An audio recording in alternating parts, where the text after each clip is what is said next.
សំណាងអីម្លេះទេ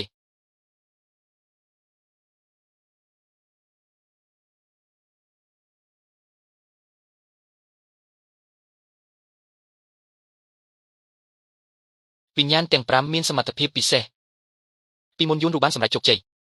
ថ្ងៃនេះដល់វេនខ្ញុំហើយកុំមកលេងសើចវៃយកទឹកមកឲ្យខ្ញុំមួយកែវមក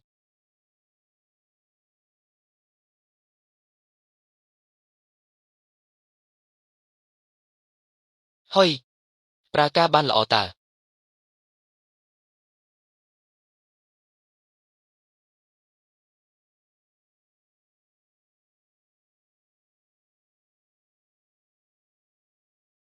ហើយលោកលីនៅរស់ទេបើខ្ញុំស្លាប់មិននឹងលើកទូរស័ព្ទ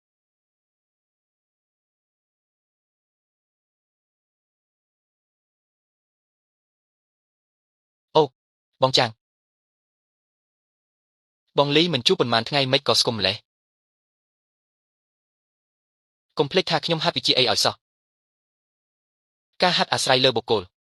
ខ្ញុំក៏បង្ខំចិត្តហាត់ដែរតែបងកុំបារម្ភអីខ្ញុំមិនធ្វើរឿងអាក្រក់ប៉ះពាល់ដល់អ្នកណាឡើយអូខេបើបងចាប់ផ្ដើមហាត់ហើយយើងក៏ក្លាយជាអ្នករួមអាជីពដែរប្អូនរូយ៉ានមកកុំខឹងអីណា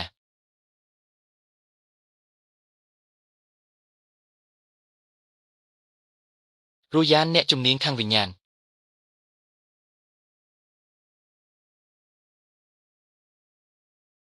លីយេម្ចាស់ហាងយេរ៉ៃសាងបានហើយអង្គុយចុះនិយាយគ្នាទៅបងចាងមកគ្រប់គ្នាហើយមែនទេរកខ្ញុំមានការអីម្ចាស់ហាងដូចខ្ញុំធ្វើបានទេរឿងវាបែបនេះទេបងឈូថ្មីនេះគាត់ទទួលការងារមួយតែគាត់មិនសូវច្បាស់លាស់ទើបចង់ឲ្យអ្នកទាំងអស់គ្នាជួយមើលថ្ងៃមុនខ្ញុំក៏ទៅមើលជាមួយរងយ៉ាន់ដែរតែមើលមិនឃើញមានអីប្លែកសោះចឹងហើយវាបងចាងថាអ្នកឯងធ្លាប់ធ្វើការនោះស្និទ្ធស្នាលគ្នាទើបចង់អញ្ជើញទៅជួយចាប់ខ្មោចព្រីបិសាចអីខ្លះទៅខ្ញុំក៏ចង់ដែរតើតែបញ្ហាគឺខ្ញុំមិនដែលចុះទៅទីនោះសោះធ្វើមិនទៅអូលោកលីនៅរោងចក្រតំបន់ខាងកើតមានថៅកែម្នាក់មុខរបរគាត់ពីមុនល្អណាស់តែខែនេះបាត់ខ្លួនមនុស្សរហូតដល់7នាក់គាត់រកខ្ញុំជួយទាំងក្បាលវើតែខ្ញុំទៅរក2ថ្ងៃហើយអត់ឃើញមានខ្មោចព្រីអីបន្តិចសោះមើលទីតាំងនេះបន្តិចមកហុងស៊ុយអប់អង្គុលហុងស៊ុយអនចឹងមិនអាចស្លាប់ដល់7នាក់ក្នុងមួយខែទេមើលទៅមានរឿងអីលាក់កំបាំងហើយខ្ញុំគ្រាន់តែជាមនុស្សធម្មតាទេចង់ទៅខ្លួនឯងទៅខ្ញុំក្រណាស់កុំភ័យអីបងប្រុសកញ្ញារងយ៉ានជាលេខ1ក្នុងតារាងក្នុងហ្គេមបណ្ដោះបិទនាងជាអ្នកលេងតែចាយលុយច្រើនជាងគេនិយាយឲ្យចំគឺអ្នកមានលុយទិញគ្រប់យ៉ាងតារាងនេះតំណាងឲ្យអ្នកមានអំណាចតែមានអ្នកលេងច្រើនបំផុតប្រហែលជាគាត់ជាជើងឯកហើយ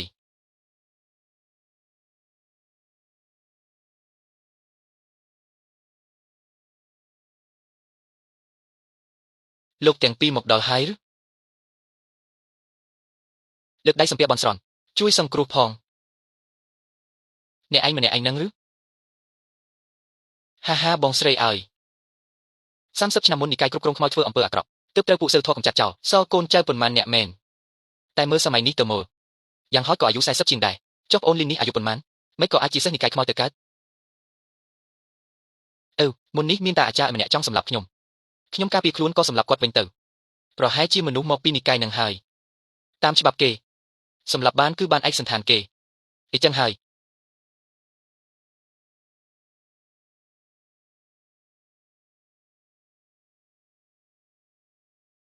មើលចុះមានសាកសពនៅនឹង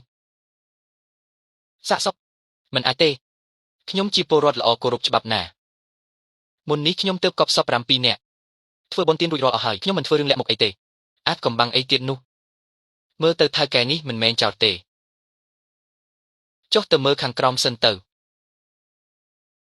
មេឃមានវិញ្ញាណដីមានផ្លូវវិញ្ញាណមានមន្តអាគមបើកផ្លូវទៅ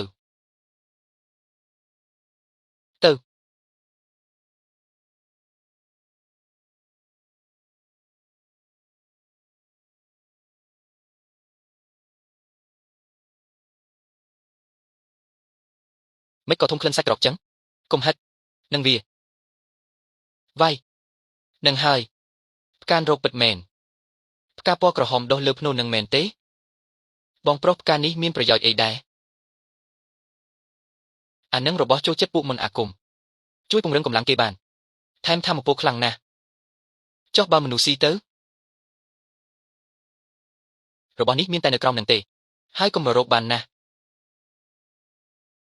មនុស្សគ្មានថ្ងៃបានស៊ីទេតែថាខ្មោចស៊ីទៅញៀនខ្លាំងណាស់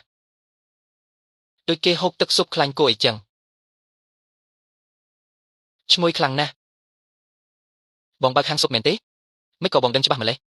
ហាយល់ហើយចុះផ្កានេះពាក់ព័ន្ធអីនឹងរឿងរ៉ាវនៅរោងចក្រថៃកែផាន់មនុស្សគួរឲ្យខ្លាចជាងខ្មោចឆៅទៅទៀត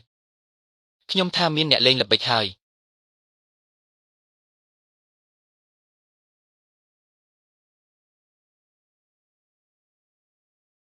ខ្ញុំមានសម្លេងបេះដូងលោតពីក្រោម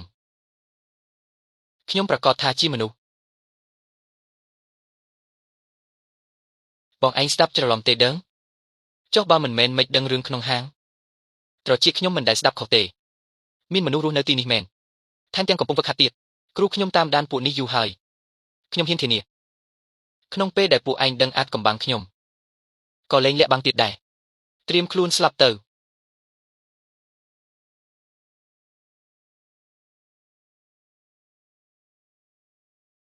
នេះគឺលីប៊ូឈុនលេខ4ក្នុងបញ្ជី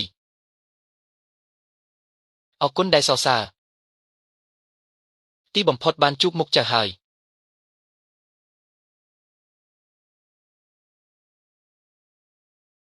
មិនល្អទេនេះវាអក្ខរាឃុំប្រលឹងវាបិទធម្មពលក្នុងខ្លួនយើងចិត្តឈឹងប្រើវិជាអ្វីក៏មិនកើតខ្ញុំកម្រិតលេងរួចហើយប្រយ័ត្នខ្លួនផងហា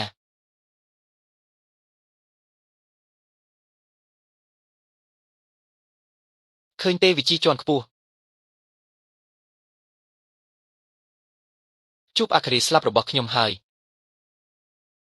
សំជាអ្នកជំនាញមែនពួកឯងសម្លាប់មនុស្សស្លូតត្រង់រាប់ពាន់ឆ្នាំមកនេះបំផ្លាញគេប៉ុន្មានអ្នកដឹងថាឯងខ្លាំងទៅខ្ញុំរៀបចំខ្លួនមកស្រាប់ចូលមកនៅឈរធ្វើអីទៀតដកអាវុធឯងចេញមកអំណាចអាចកំបាំងចូលចេញមកទៅ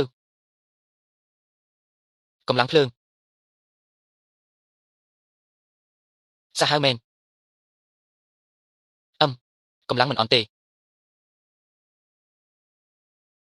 អាណិតក្មេងម្នាក់នេះណាស់ត្រូវមកតាំងនឹងពួកព្រៃផ្សៃនឹងក្រុមមេខ្លងពីលាខ្ញុំមិនស្លៀកទេហើយខ្លួនឯងថាអ្នកមានគុណតែប្រើល្បិចចុកខ្វក់បែបនេះគ្រូសាខ្ញុំក៏ស្លាប់ដោយសារឯងដែរមនុស្សដូចឯងស្លាប់ទៅល្អជាងឬមួយនេះជាវិជាក្នុងរឿងព្រេងវិជាបញ្ជាចិត្តមនុស្សមែនទេបើគេជាមនុស្សពូកែច្បាស់ជាខ្លាំងណាស់ទោះឯងមានទោសតែការកាត់ទោសមិនមែនជារឿងពួកយើងទេទៅជាមួយពួកយើងសិនទៅត្រឹមតែពាក្យថាជាអ្នកមានគុណតែធ្វើរឿងមិនត្រឹមត្រូវពួកយើងគ្រាន់តែដើរតាមផ្លូវធម៌ក្មេងម្នាក់ដែលទៅជាមួយពួកឯង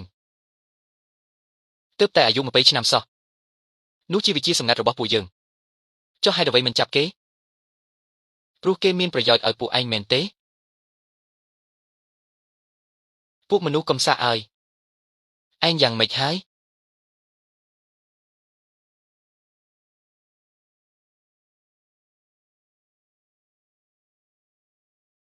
លោកលីមិនអីទេមែនទេកុំបារម្ភអីបងស៊ូបានដាក់សញ្ញាលើគេហើយទោះរត់ទៅដល់ចុងកោះក៏រកឃើញដែរ20ជាងខ្ញុំមិនអីទេបើលោកលីចង់ចូលបាក់ពួកយើងក៏បានដែរមកចូលរួមជាមួយយើងមកអរគុណដែលបបួលតែខ្ញុំចូលចិត្តរស់នៅម្នាក់ឯងសេរីភាពគឺល្អបំផុតអូខេបើរកឃើញហើយអរគុណអ្នកទាំងអស់គ្នាដែលហត់នឿយទុកឲ្យពួកយើងចាត់ការចុះបន្តទៀត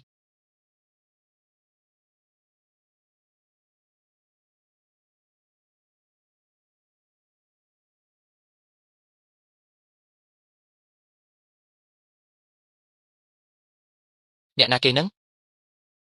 មកលេងមិនប្រាប់មួយម៉ាត់សោះខ្ញុំខ្លាចណាស់ណាបើច្រឡំថាជាខ្មោចព្រាយខូចការអស់ហើយហាក្មេងនេះមិនធម្មតាទេខ្ញុំលាក់ដានអស់ហើយមិននឹកស្មានថាឯងដឹងខ្លួនបើមិនមែនដឹងថាឯងទៅចូលវងខ្ញុំច្បាស់ជាហៅឯងថាបងធំហើយនេះមិនមែនជារឿងរបស់បងធំខុសបើក្មេងថ្មីទៅចូលបាន1 ខែអាចគ្រប់គ្រងបាន3 ឆ្នាំខ្ញុំឆ្ងល់ណាស់រាងកាយឯងនេះមានវិញ្ញាណមួយទៀតមែនទេគ្រប់គ្រងមេតស៊ូបេសេពិបាកម្លេះមើលទៅគេក៏មិនមែនអ្នកក្រដែរអ្នកណាទៅកុំប្រាប់ថាជាបងធំខុសរបស់ឯងចុះបងធំខុសវិញហា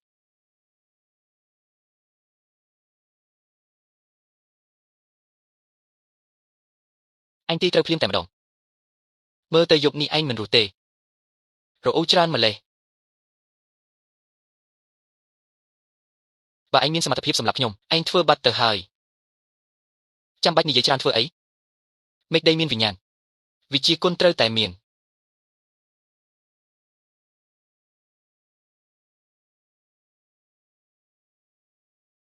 នេះវាវិជាខ្មោចព្រាយហ៊ីហោយីហាត់តាំងពី9 ឆ្នាំអាយុ60ជាងទើបតែប្រមូលបានគេ100គ្រូគាត់ខ្ញុំជាអ្នកផ្ញើទៅឋានសួគ៌វិញ្ញាណគុណរបស់គាត់คล้ายជាដៃព្រះពុទ្ធហើយហាឯងថាឯងសម្លាប់ហឺហាជីមែនទេមិនជឿថាខ្ញុំសម្លាប់គេឬជឿលើអាពូរបស់ឯងបងប្រុសគេមកដល់ហើយបងប្រុសមកតាន់ពេលខលទៅបងមិនចូលសោះនិយាយការងារសិនទៅហ៊ានទទួលរកមនុស្សអត់$100,000បងចាងអរគុណដែលនឹកឃើញប្អូនពេលខ្វះលុយតែរឿងធ្វើអង្គរៈនេះកុំរៀបសារពេកអីបងរឿងវីរភាពរបស់បងល្បីពេញស្រុកអស់ហើយគេដាក់រហស្សនាមថាចោរលួចមនុស្សហាអាយ៉ាខ្លាំងម្ល៉េះចុះមិនខ្ញុំអត់ដឹងខ្លួនឯងបងនៅតែហាងផឹកស៊ីមិនដឹងរឿងខាងក្រៅគឺធម្មតាទេកុំនិយាយរឿងឥតប្រយោជន៍អីទៅឬមិនទៅមិនមែនមានតែយើងពីរទេកញ្ញារូយ៉ានក៏ទៅដែរពេលនេះ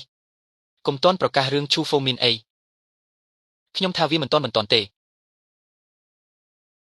អូខេតាមនឹងចុះខ្ញុំគ្រាន់តែទៅបំពេញចំនួនទេបានរៀបចំខ្លួនទៅស្អែកព្រឹកខ្ញុំមកទទួលអូខេនេះគឺលោកគ្រូនងមេងលោកគ្រូកើមីងលោកគ្រូនងមេងកំពុងប្រាចិត្តសម្លឹងគាត់មើលមិនឃើញមនុស្សនៅមុខទេមើលមិនឃើញបងចាងយើងមករកមនុស្សមិនមែនហីចូលធ្វើអីនៅទីនេះយើងរកអ្នកណាបើរកអ្នកយាមខាងក្រៅក៏បានដែរតែលើកនេះយើងរកតែតុក្កតាទេតុក្កតានឹងមានអីគួរឲ្យខ្លាចកំបិតកាប់មិនចូលដុតមិនឆេះឃើញមនុស្សគឺវាអាប់ធ្មត់ខ្លាំងណាស់ម្សិលមិញវាអ្នកសម្អាតម្នាក់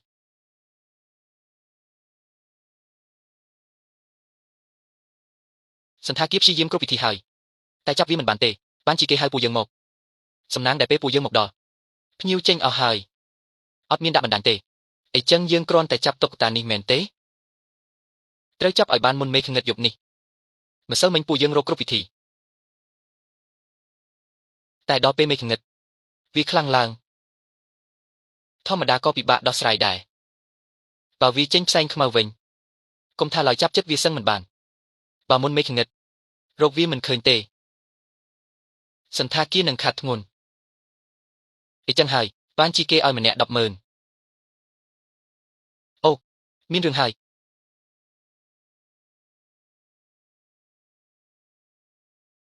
ថ្ងៃត្រង់សោះភ្លើងភ្លឹបភ្លែក